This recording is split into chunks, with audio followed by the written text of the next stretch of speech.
Welcome guys on Talking About Sports with Rahman. Yep, so looking into the end of the season of the 2024-25 NBL season for the BNZ Breakers. As you may have finished up watching against the Illawarra Hawks, yeah, that was a tough watch, definitely, especially on our home court when we had been the Cairns Taipans over the weekend. I really thought that the boys could do it, could finish their last season at home and beat the Hawks and avoid them getting, the minor premiership. But unfortunately, that wasn't the case. And, seeing that Matt Mooney on the field, on the court with, our coach and our players, chemistry issues have just riddled us all season. The rotations, everything. But yeah, let's start on some positives first. The Breakers have won 4 championships in the past over their 20 season that they've been in the competition. So we are a successful side. Unfortunately, we've just been going through a rebuilding phase, and that's what we can call it at this stage. Well, that's what I'm calling. I want to get your input, your comments, your views, your feedback in the comments below on what you feel the Breakers have been happening over the last 5 to 10 years. But, this season has, it promised to be a season to be in that top 2, top 4 under Modi Mawar's leadership, coaching structure that he had for 2 seasons. We had something going, getting into the play-in as well as into the final against the Sydney Kings.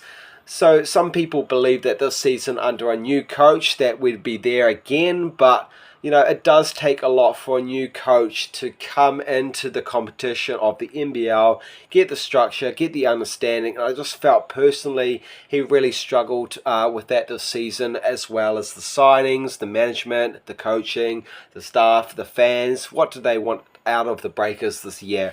And, we could see that clearly that there was just, unfortunately, a management perspective of, getting tickets, getting signings, and getting viewings based on this big signing of Taco 4. And personally, I feel like that has actually been the downfall of our season. As much as I would say he's, great for basketball in New Zealand, for his size and all that, I just think that personally it was a lot too premature. We should have waited respectively for the second season of Petteri Koponen, our Finnish coach that has come over from Finland to coach us this year.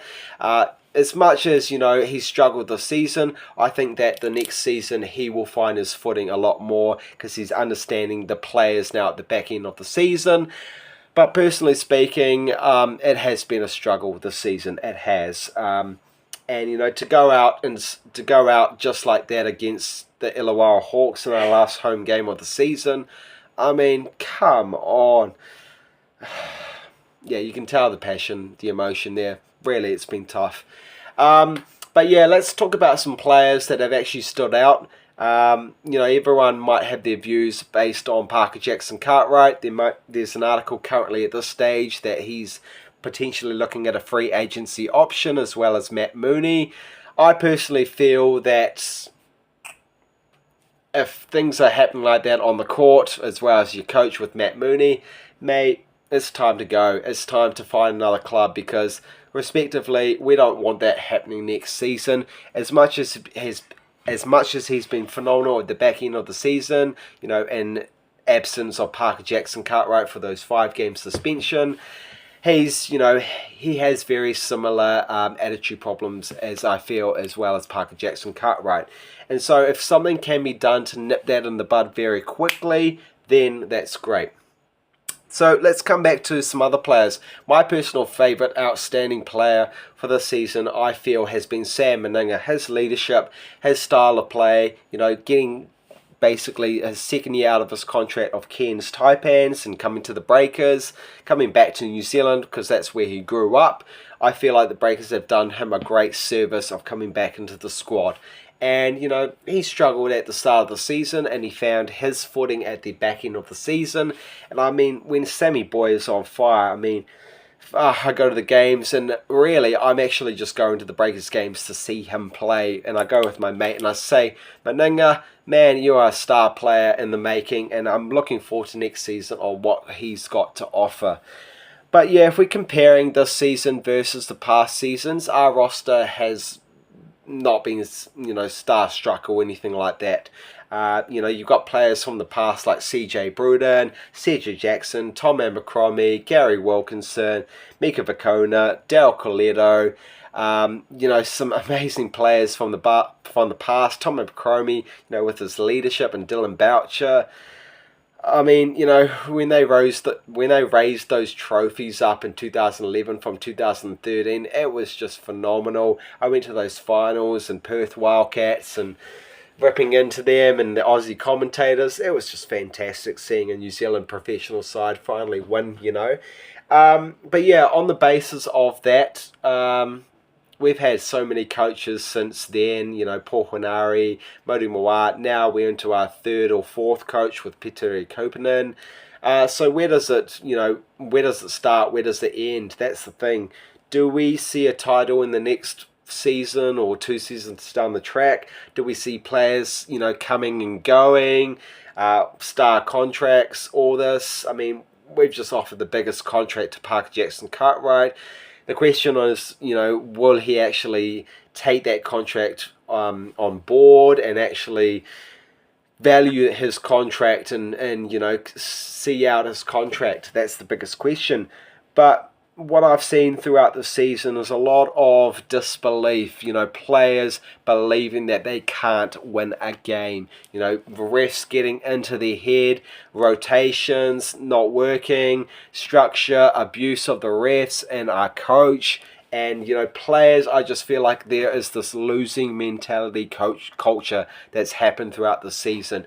We're playing a really tough opponent. We're not going to win this game, regardless if we're playing home or away. And I just feel like that's got into the head of the players of the BNZ Breakers this season. So maybe they've been taking a leaf out of, other sporting professional teams that have a losing mentality.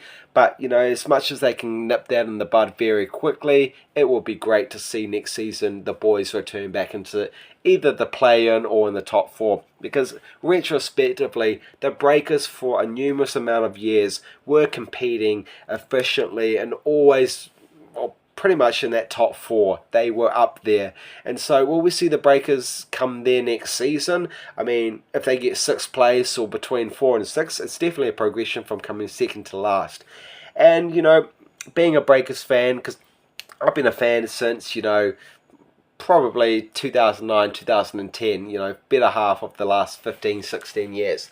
And I can say, with my hand over my heart that as being a loyal, passionate fan, I've always tuned into every single game that's been on, and I've always had hope and belief that I just am now enjoying the game of basketball. And with the players around, it's just great to see the boys actually turn up on the field sometimes.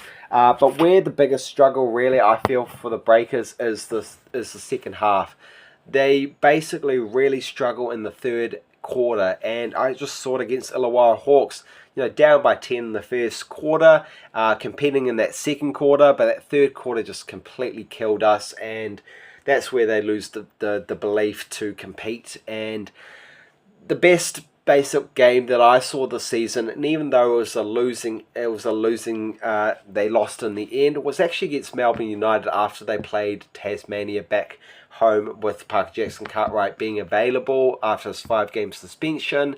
They, won against Tasmania the game before Melbourne United, but I have never seen so much heart and passion and soul in a regular season game that the Breakers just showed up to that game. And unfortunately, Chris Goulding, you can't stop that man. When he's on fire for Melbourne United, he is just a lightning bolt. That 3-point dagger that killed us.